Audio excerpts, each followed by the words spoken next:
The toll plaza camera on an Al Qudra service road stamped a sedan at 4:19 in the morning, the plate clear, the time code sharp, the direction outbound.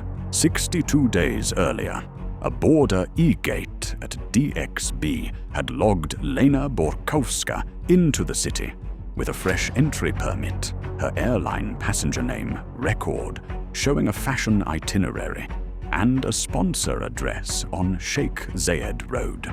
The hotel keycard audit at a mid-range tower later insisted the room last opened at 9:06 that night, while the staff log marked no calls. The car and the room claimed motion. The body in a rented garage told stillness.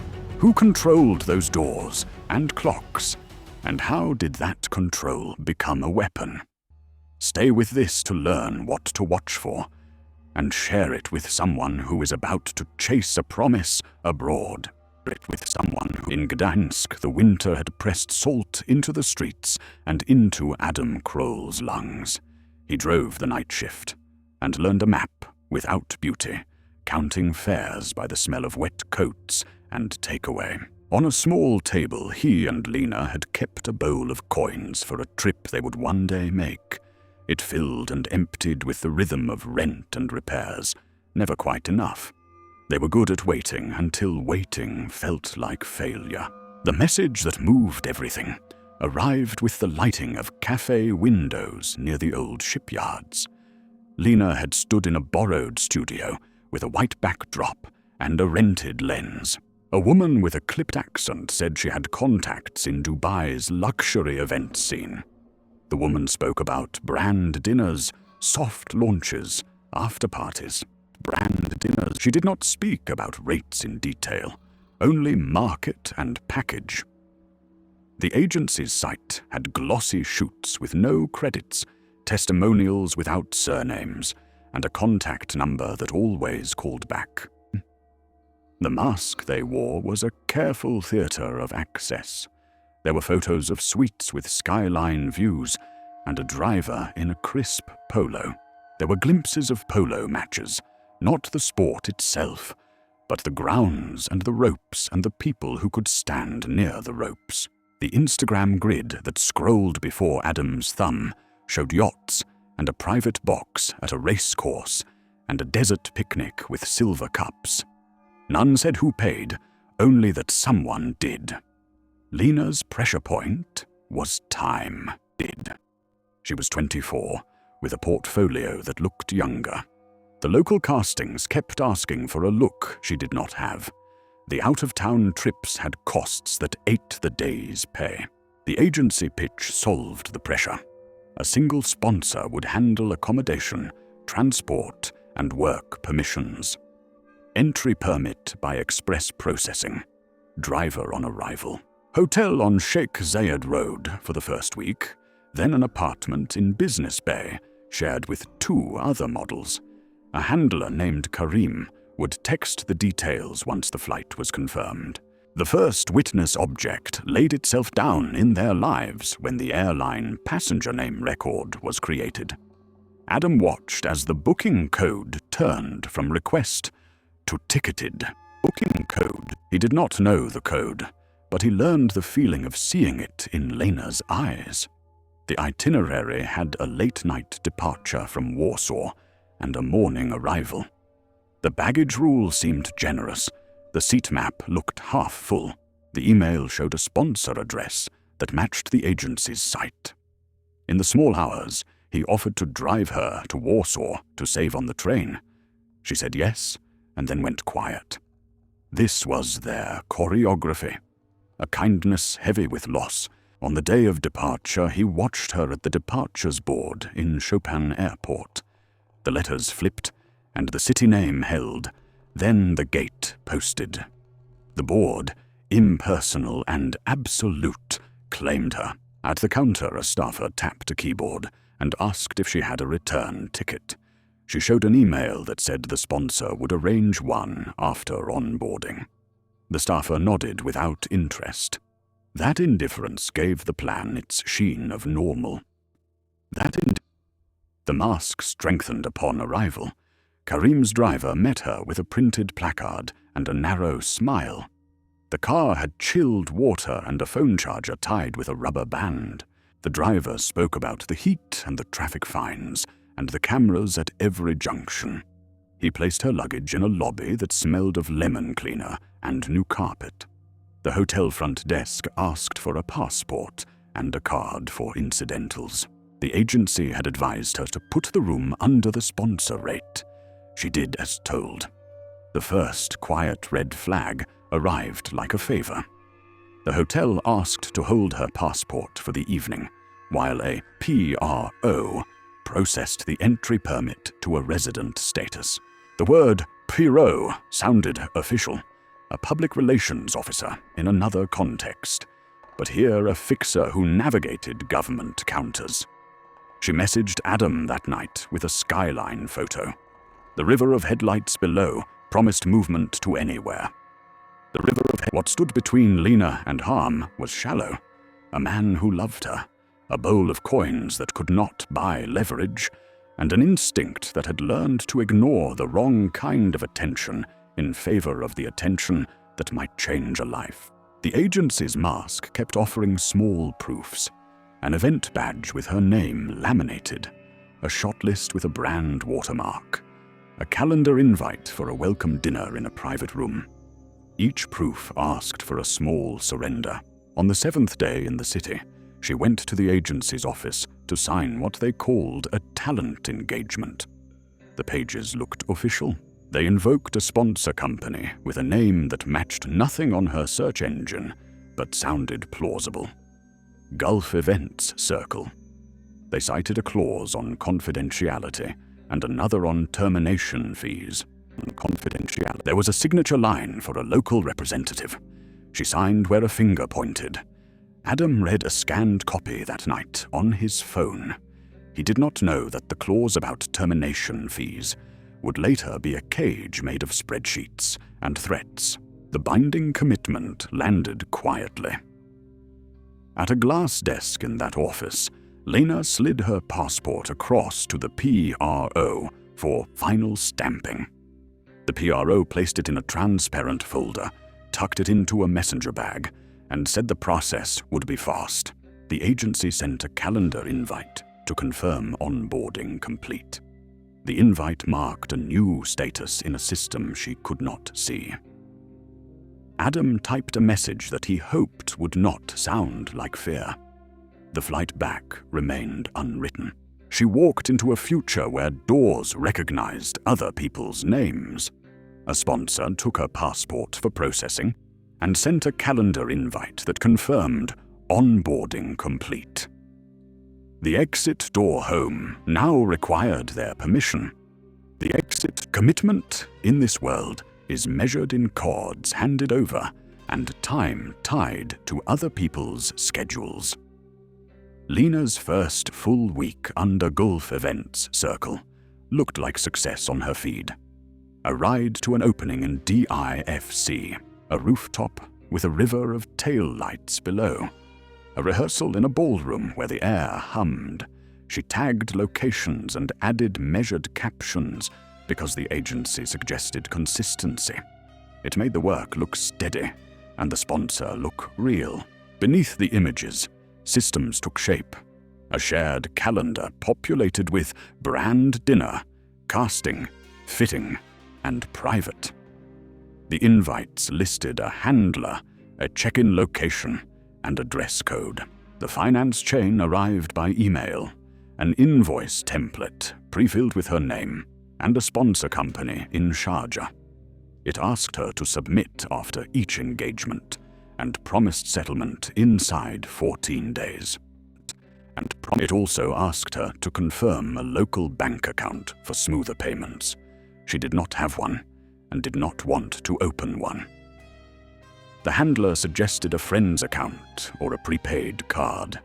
He said the sponsor could help. Help meant control. The hotel keycard audit began to know her rhythms. Late exits, later returns, 2 brief midday entries. The front desk never returned the passport. The PRO had it, the staff said, and the processing office worked on government time. She asked Karim about a timeline. He replied with a screenshot of a portal page that showed a status bar near completion. The bar could have been from any site. The look of progress replaced the fact of progress. Quiet flags appeared like lint that could be brushed away. Quiet flags, a sudden shift of hotels for renovation, a change of phone number for the handler for roaming, a night where a driver failed to appear, and a second driver with no agency logo arrived instead. Lena rationalized each one because the overall shape held. She sent Adam a photo of a sunrise over the water and wrote that the city felt open. He read it 3 times and did not write back until morning. He had driven through the night and then slept in his coat. Money became both proof and leash. The first 2 invoices sat marked pending settlement. The sponsor sent a small per diem in cash at a cafe table and recorded her acceptance with a phone camera for accounts. She signed a petty cash log. For account. The low stack of bills in her purse felt like air. It covered rides and meals, not rent. The unpaid larger amounts made her dependent on the next event. Dependency looks like loyalty until you check the ledger. The second witness object stirred when an airline system generated a visa run reminder. Her entry permit would soon require a border exit and re-entry to maintain status. The border e-gate history, which she could not see, would need a fresh stamp. Karim said the PRO would handle it with a group run to Oman. She would ride in a van, step out at a post, and cross back. It would be fast. It would also be a moment where her movement passed through hands. Adam watched the pattern and felt his own system harden. He built a private log on paper, simple and stubborn. He wrote the dates of her posts and their calls, the delays in responses, the mentions of new names. Delays in response. He did not trust his memory because guilt colors memory. He asked her for hotel names under the pretense of sending gifts. She sent lobby photos. He matched the art on the walls to images online. The MEP contractor list for those towers told him little, but the exercise gave him a sense of control. The agency's mask gained a new layer: proximity to power. Lena was invited to a private room for an after-event dinner, where a man with a title sat at the far end. She did not speak to him. She stood near people who did. The photos cropped him out, but left the gold watch and the cufflink. The message she received later was not from a marketing team, but from a personal aide who described himself as a friend of a sheikh. He said the entourage needed reliable faces for quiet nights. The pay would be generous. For quiet, the dress would be conservative. No phones. The addendum to her talent engagement appeared the next day, 1 paragraph long, with a broad clause on discretion. A system for silence now stood parallel to the system for payment. She stepped into it because it solved a calendar gap and brought forward money she was already counting. The PRO messaged that her passport would be safer held until after the visa run. She accepted because the word safer calms. A driver she did not know picked her up from a side entrance. She memorized the pattern of streetlights through tinted glass, and then let it go. Sleep after long days is a kind of consent to whatever carries you home. The third witness object, the toll plaza ANPR, captured her world without asking. Each time the car passed a plaza, the plate registered, and a ledger line somewhere in a server farm moved from blank to filled. The lines were not hers to read, to filled. They built a shadow itinerary over the one in her calendar. It mapped to places with no event tags: a private farm, a storage yard, a house with a high wall. In a later report, those lines would become the spine that held the rest of the story upright. With each week, the commitments escalated. The handler encouraged her to resign from any European agency to avoid conflicts. She sent a termination email to a small Warsaw agent who wished her luck with a template note. She gave notice on her room in Gdansk through a landlord who had stopped trusting promises. She transferred the last of the bowl of coins into her account and paid for a suitcase that did not creak. And in practical terms, the only road back now ran through the same door that kept her passport. The non-reversible step arrived as administrative routine. The van for the visa run left before dawn, with 6 passengers and a driver who joked in a language she did not speak. At the border post, the PRO gathered the passports and walked to a window. The passengers stood in a wind that smelled of dust and diesel. When the PRO returned, he handed back 5 passports and held one. He told Lena she would rejoin the van after a quick secondary check. The van left with the 5. The driver said it was standard. In that moment, her presence in the system stayed bright, but her control of her own body fell into a gap between counters. A border exit van returned without her passport in her hand. Border exit van. The ledger said, processing. The road said, wait. Contradictions in controlled cities occur where 2 systems disagree. The calendar said, private dinner. The E-Gate history soon showed an exit to Oman. The hotel keycard audit showed a late re-entry. The toll plaza ANPR recorded a plate on an outbound service road at an hour when her calendar showed sleep. Each witness object testified to a motion. The person those motions described began to blur. On the night the world failed her, the handler's messages shifted tone. Instructions came from a different number. Pickups moved to basement ramps. The driver insisted on placing the phone in the glove compartment to save battery. She accepted because the explanation felt like care, and because refusal in that moment would have meant returning to a room with unpaid invoices and a passport at a unpaid desk she could not approach. She had learned the lesson of this city. Friction cost money and invited attention. Adam's log began to light up with gaps. The call at what would have been her morning did not connect. A text marked, delivered hours late. Her social accounts went quiet, even as a scene indicator flickered alive at odd times. He cross-checked with the feed of a friend in Dubai, who tagged a different rooftop. At the same hour, Lena's calendar showed a private.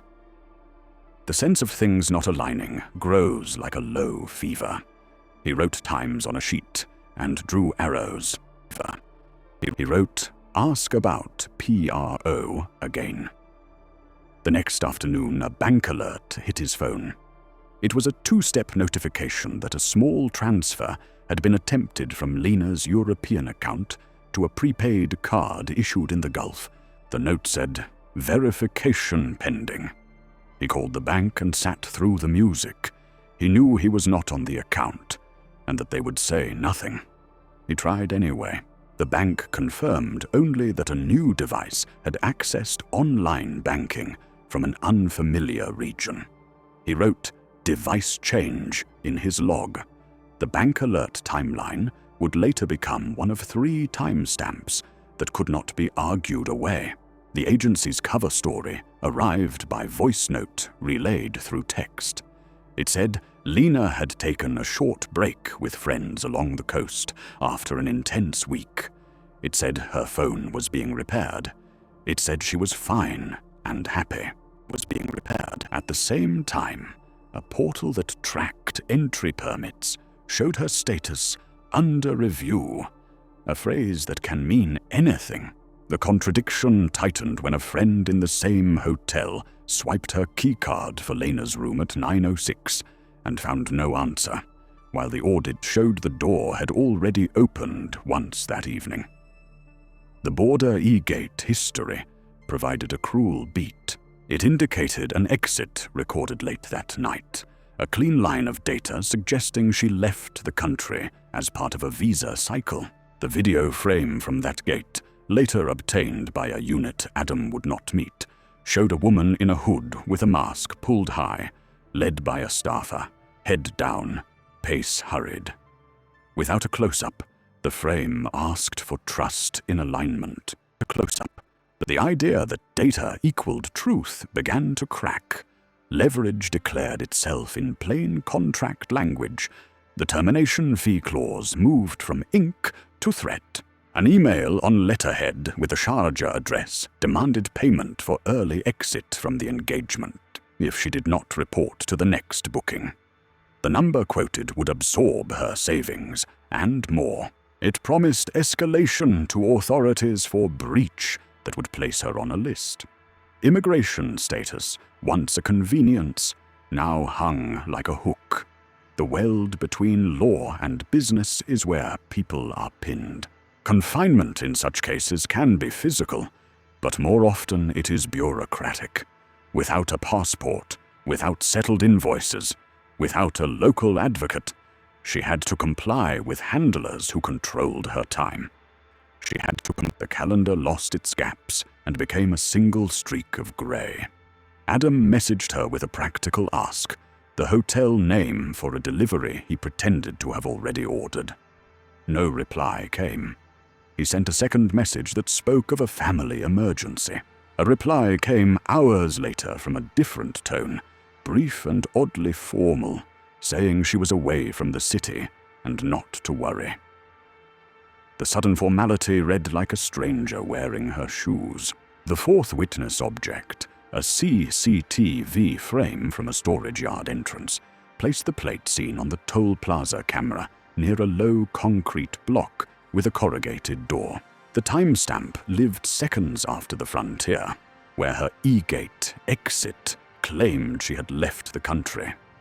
That is the hinge the opponent relied on. A plastic card logging an exit while a car carried a body deeper inland. An exit. It is a trick of jurisdictions, a seam between pillars.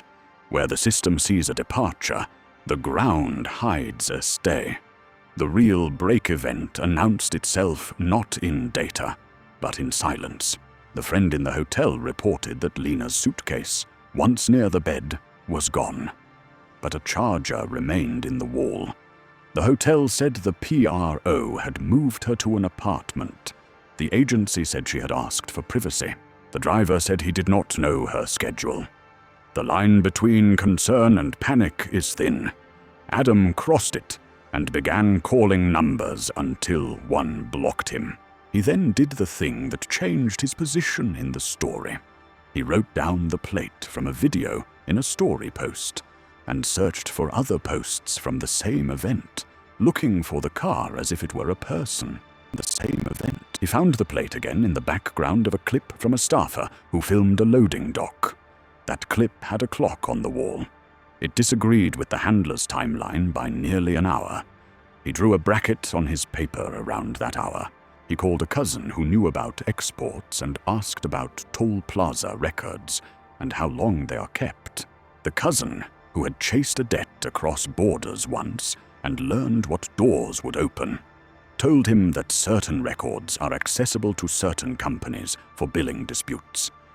The cousin did not say how he knew. The constraint locked in when a notice posted to a portal placed her under administrative hold for status review. It meant nothing to the public and everything to movement. Her bank app now required verification she could not perform. Her bank app, her social accounts, stopped accepting direct messages. The phone that answered her number belonged to a handler. He said the word process often. Adam stared at his notebook and realized both that he had lost track of time and that time was the only terrain left to fight on. He turned the page and gave the new page a title in blunt letters he could not misread. He wrote, "Who controls the doors and clocks?" He underlined it twice. Then he began to plan not as a boyfriend, but as a man building a case. The system recorded an exit. The car drove inland, and a status hold settled over her name. The door out had been replaced by a lock without a key in her hands. The machine that held her did not look like a prison. It looked like policy and courtesy. It sounded like process and care. The parts were simple. A passport in a folder at a desk. Were simple. A stipend paid in small notes with a camera running. A calendar that placed blocks across days until there was no day left. Her body moved through lobbies and ramps. Her name moved through portals. Those paths were not the same. Control sat first with the fixer, a private officer who spoke the language of counters and stamps. He held the passport because he could. He held it longer because the system allowed it. Each delay was a phrase about review, about a step nearly done. The hotel front desk deferred to the fixer. The agency deferred to the sponsor. The sponsor deferred to a personal aide whose card had no surname. Everyone deferred in a circle that kept the object in the middle. The object was her. Jurisdiction hardened around that circle. The consulate in the city could file a welfare request and note a concern. It could speak with courtesy to local units. It could not break a door. The police could check a report if a relative filed it in person, or if a sponsor did. The sponsor would not. The report sat in a queue, because a queue is a kind of wall that cannot be seen. Adam understood he would have to become a counterweight made of paper. He turned his notes into an evidence pack. He began with the passenger name record and the arrival stamp. He added the E-gate exit that did not fit the rooftop hours. He placed the hotel keycard audit line for the room that opened when she was meant to be out of the country. He printed the bank alert timeline from his own phone. He stapled a still frame of the car plate near a storage yard entrance with a clock on a wall. He wrote a plain cover sheet with a single question in large letters. Who controls the doors and clocks? He sent that pack to the consulate and asked for a file to be opened. He sent it to a general address for the Criminal Investigation Department that he found on a plain page. He sent it to a financial intelligence inbox noted on a compliance blog because the petty cash logs and prepaid card attempts smelled like structuring. He did not know if these paths would meet a person. He understood that a name lands harder in a system if it arrives with attachments. The friction arrived from many sides. The consulate replied with a case number and a request for copies. The local unit asked for a local contact of the missing person. The agency replied with a line about privacy and a contract clause. The hotel said the guest had moved and repeated the fixer's name as if it were a badge. Each reply used gentle words. Badge. Each one pushed him back. He pushed with more paper. He also started to map space. He drew the towers she had stayed in and the ramps she had used. He marked the toll plazas the plate had crossed, using old posts from staff phones as anchors. He looked up storage yards and their address blocks and circled the one with the low wall and the corrugated door. He found that the yard's leaseholder matched a shell company that shared a part of its name with the sponsor. He could not prove control, but the rhyme mattered. He turned fear into process. He created a shared folder with a simple name and an index. He put every artifact inside and wrote the date and hour in words. He asked a friend of a friend in the city to file a report about a welfare check at the last hotel with a simple line. Guest unreachable. Property in room. He asked the cousin with logistics contacts what toll data could be pulled without a court. Contacts. The cousin said billing disputes sometimes yield lists. The cousin did not promise. He then chose a move that shifted him from witness to operator. He made the sponsor chase money. He drafted a demand for the unpaid invoices with line items and a due date.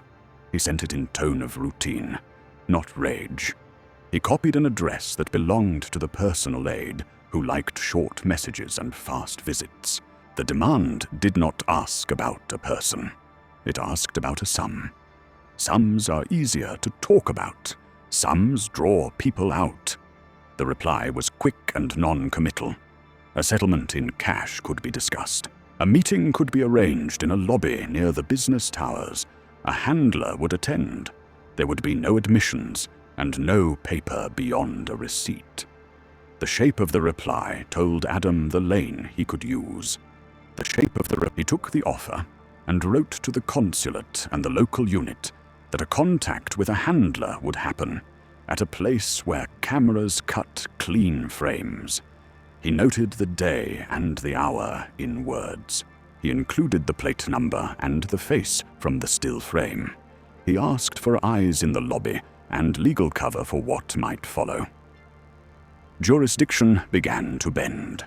The Criminal Investigation Unit logged his evidence pack and assigned a case handler.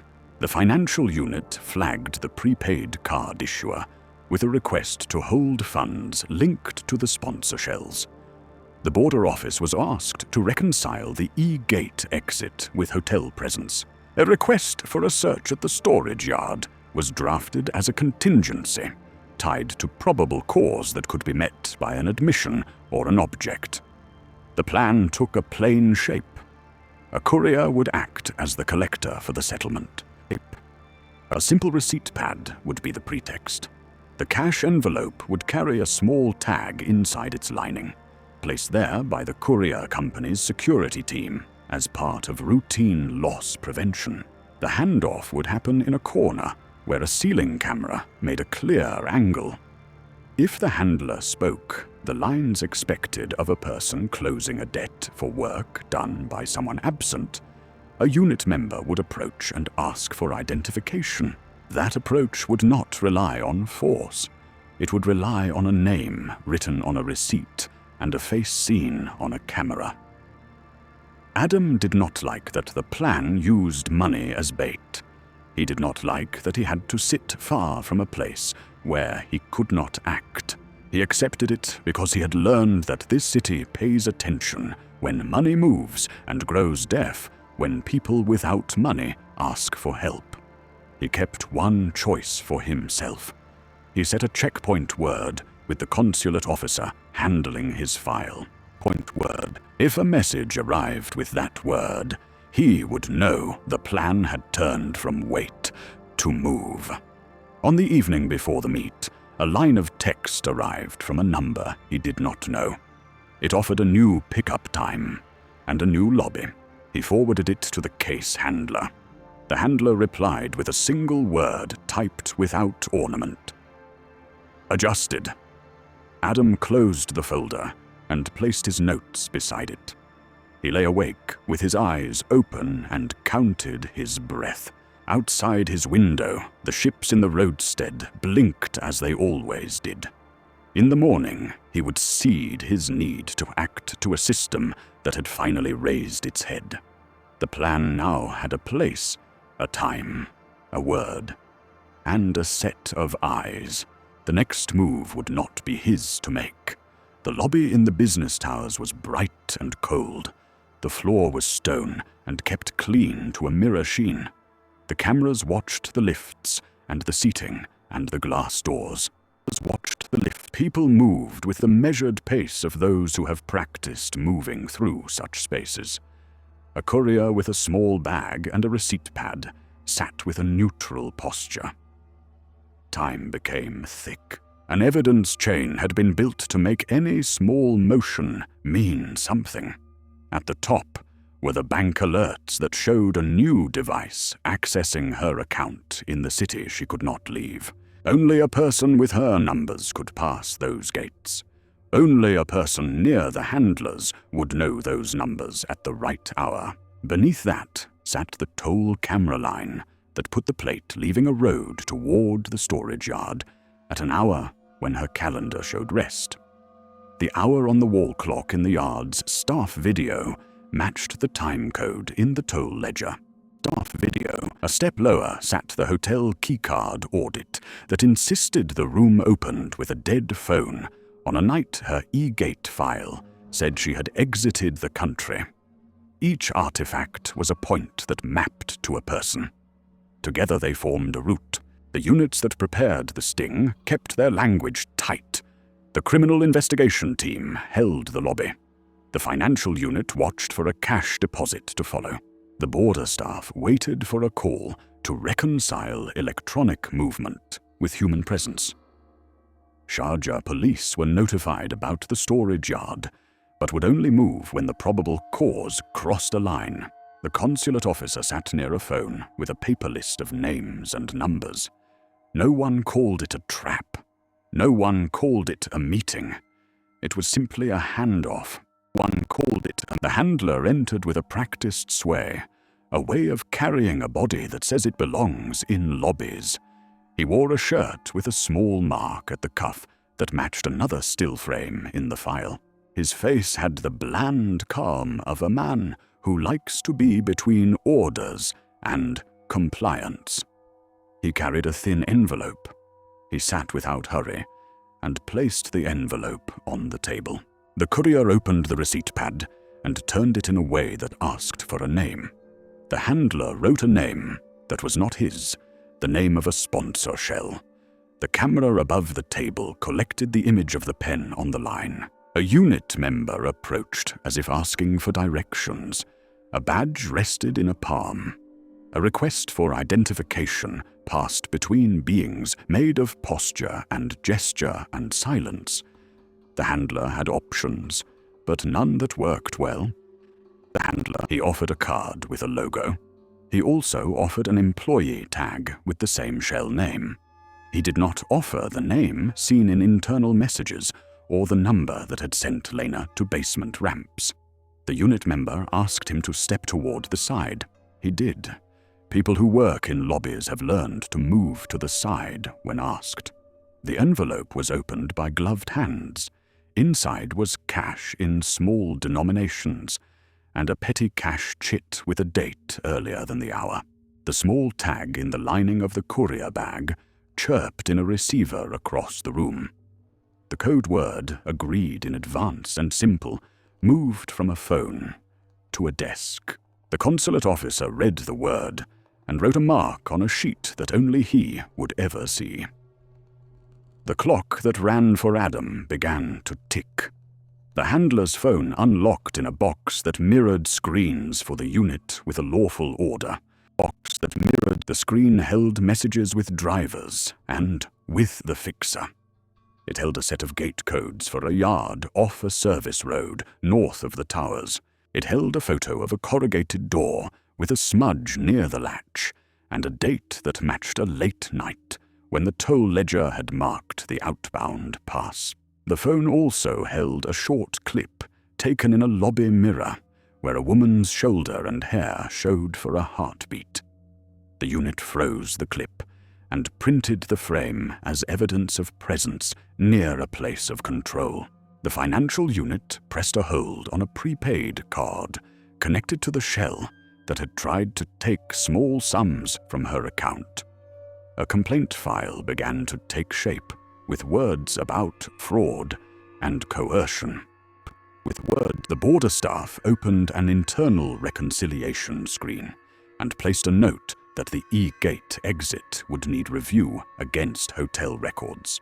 That note would later become a small door that might close for those who like to buy exits as if they were snacks at a counter. With the handler at a table in a back room, questions turned into requests that could not be refused. Where did the cash come from? Who authorized the petty cash? Where were the keys and codes stored? He let slip that the fixer kept a lockbox with passports for safekeeping. He said the word safe as if it were a seal. The unit wrote the word down because words can be used later with weight. A decision point arrived. The yard could be approached now, or a longer file could be built with softer steps.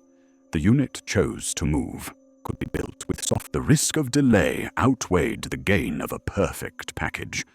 The probable cause had crossed the line. A court clerk stamped a short paper that allowed an entry. Sharjah police rolled toward the yard with a small convoy that did not look like a convoy until it was near the gate. The gate codes from the handler's phone worked without complaint. The corrugated door gave the sound of metal that has been opened often. Inside the yard office, the key rack told a small story. Tags with shell names hung in rows. A ledger on paper chronicled ins and outs with simple marks. The marks for the unit's hour matched the toll ledger's hours on several nights. In a corner, a plastic bin held visitor stickers with serials torn away. The lot outside was quiet, gravel even, lights bright. It was quiet. The door that mattered opened onto a bay that held nothing now but smell and stain, and a faint oil outline of a sedan that had been parked inside many nights. The unit recorded the space. The registrar logged the time and the names present. The technician logged the camera time code from a corner mount and matched it to the clock in the office. The scene was still and heavy. Searches extended to adjacent bays. A locker with rental forms held copies with the Shell sponsor names and a signature in the fixer's hand. A roll-up shutter creaked. Beyond it, another bay held a plastic tub with offcuts of plastic wrap and broken cable ties. The unit took what it could touch and tagged it. In a final office drawer, a file marked petty cash showed the same handwriting as the chit in the envelope. The loop closed with small lines and ink. The loop. News does not arrive to those who wait like it does in films. It arrives in a line of text with a case number and the word discovered. Adam read the line and did not stand. He did not throw anything. He sat and placed both hands flat on the table. The deliverable he now had to make had changed shape. It was no longer a person. It was a record and a return. The operation had moved from lobby to yard. The clock that had held still at the start of this story began to move again, but not in a way that gave anyone back a day. The next hours would be about custody and chain of evidence and forms that say what was seen and who signed for it. The plan had become consequence. The code word had been used. The car had led to a door. The door had opened. Outcomes in these cases are made of paper and small metal. Paper with stamps and seals, metal in drawers. The yard was sealed and logged. Metal in drawer. Parts of the story that cannot be written in detail were written by technicians with clean hands and quiet eyes. A federal lab took what could be taken. A receipt line for remains was signed by a person from a unit trained to stand still when others shake. No one raised a voice. The city outside did not change. Detentions followed a pattern. The handler who brought cash to the lobby was held for questioning on suspicion of facilitation, fraud, and interference with immigration process. The fixer was called to an office where the walls were close and the questions hard. He asked to make calls. He was allowed one and then none. He spoke of contracts and consent and industry norms. He spoke of safety. He spoke too much. His phone showed portal access under other names. Too much. It showed a photo of a stack of passports inside a drawer, labeled with a Shell name. It showed messages with a personal aide who did not appear in person.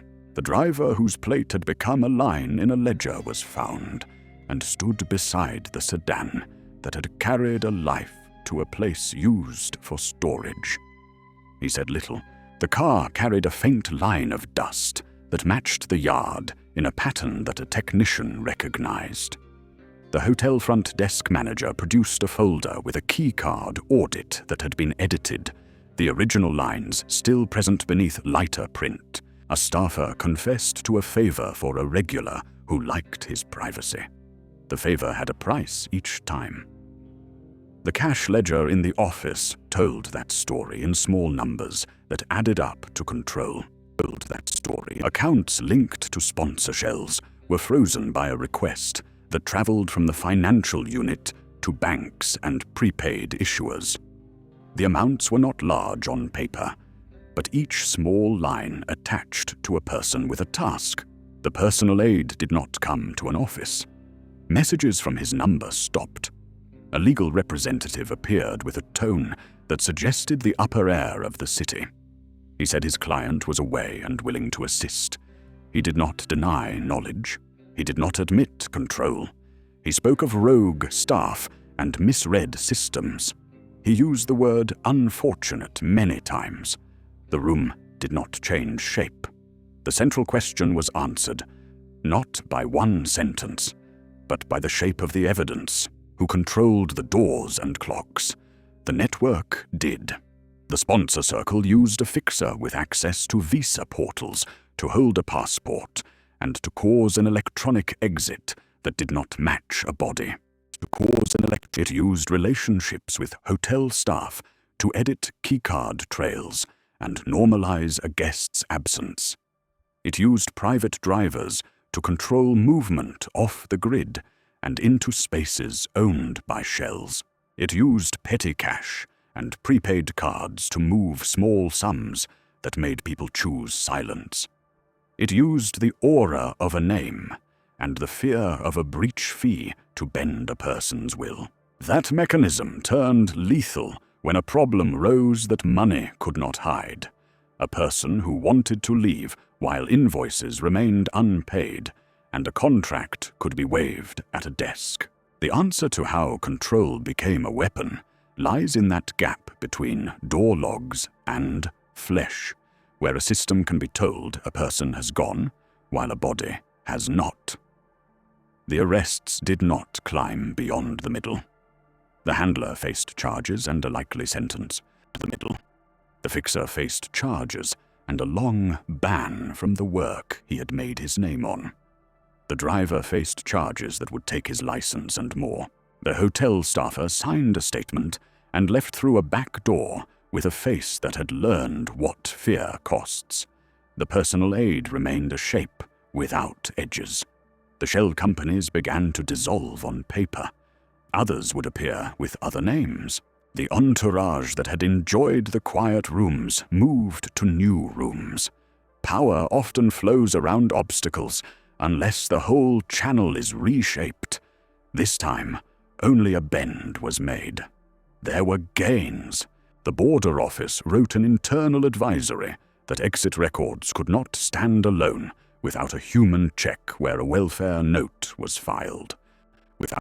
The hotel chain issued a memo that no passport could be held beyond a short intake and that copies would suffice, with receipts required and audit trails locked. The financial unit pushed a list of prepaid issuers to raise alerts where a talent contract and a cash ledger moved together too often. A small clinic that had seen Lena once wrote a note to its network about a quiet way to raise a flag with law when a patient whispers with their eyes. Repatriation was a process made of seals and temperature and forms in triplicate. Adam stood in a quiet room in a city that was not his and listened to a list of the steps. He signed in steady lines. He took a small bag with her effects, a charger, a keycard wallet without a card, a dress tag, a petty cash receipt with a date she had been taken to dinner by a view. He carried the bag as if it were heavier than it was. He gave a statement that took all afternoon. He did not add speculation. He did not call people names. He gave times and places and the names of files. He handed over his folder. He held nothing back but the last photo she had sent of sunrise on water. That stayed in his phone. Back home, he met a different kind of office. The police in his city wrote their own report and placed copies of the unit's findings in a cabinet. The prosecutor's office asked if he wished to pursue actions against intermediaries who had recruited her. He said he would.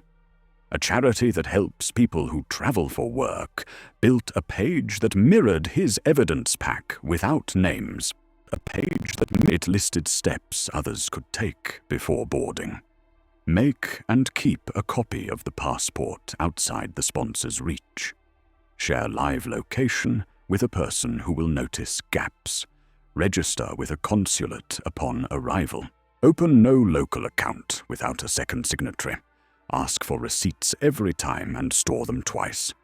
Photograph keycard sleeves. Treat calendar invites like contracts and keep them. These are small things. They can matter. Legacy is not healing. Legacy is a change in process that might spare a stranger. A memo at a border office, a new audit at a hotel chain, a list in a charity guide, a man who will answer messages from other families who find themselves holding a phone that does not ring. He learns to say the right words in short lines. He learns when to stop typing. The storage yard reopened weeks later under another name. The corrugated door was repainted. The smudge near the latch remained, faint under the new coat. Near the latch, the toll cameras on the service road blinked the way they always had, recording plates without grief. The sun rose over the low fences and the small plants that fight dust. A breeze cut fine lines across the gravel. A worker set a kettle on a hot plate and waited for steam. The city exhaled. Somewhere above, a calendar filled another week in grey blocks. Somewhere else, a person stopped and looked at a passport and decided to keep it in a pocket, not on a desk. The story did not end with a headline. It ended with a file closed in parts and open in others. It ended with an answer to a question and with more questions that do not go away. It ended with a choice to keep telling people how these machines work, and with a quiet road in the desert, the camera awake, the hour early, the world almost still.